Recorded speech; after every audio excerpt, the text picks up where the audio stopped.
A piece of technology used to compare your license plate to law enforcement databases could soon see a big expansion. Yeah, WIFR's Nathaniel Langley spoke with those crediting traffic cameras for keeping us safe.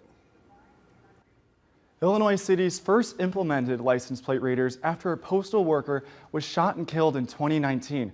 Now Rockford and McChesney Park have used them for years, but you could see them across Winnebago County coming soon. All it took was a photo of a license plate to find a Rockford murder suspect, spotting their car nearly 200 miles away. We had actually a murder on Memorial Avenue off of West State Street, and we were able to track it down. I think it was Decatur. Winnebago County Sheriff Gary Caruana believes license plate readers live up to their name. We get that information, we get the plate number, we put that in.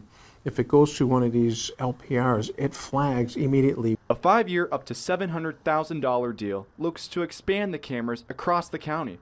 The board's Public Safety Committee unanimously approved the agreement. They were wonderful negotiators.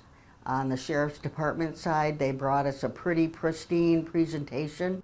44 cameras would be added to area intersections, but the plate readers are no strangers to the state line. Some in Rockford already, there's 30 or 40 in Loves Park. Winnebago County plans to lease the tech from Flock Group. As for data collection concerns, the sheriff says lawful residents shouldn't sweat it. I just deletes it, just deletes it. It's not flagged. It reads quickly, but it just, moves on. Local law enforcement see the readers as perfecting public safety in the digital age. A network, if you will, with other law enforcement agencies, so other law enforcement agencies are going on with us.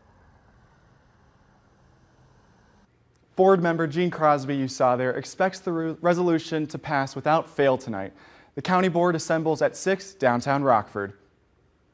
Thank you, Nathaniel. And while law enforcement can't say where the new cameras would go, the devices look like trail cams attached to traffic lights.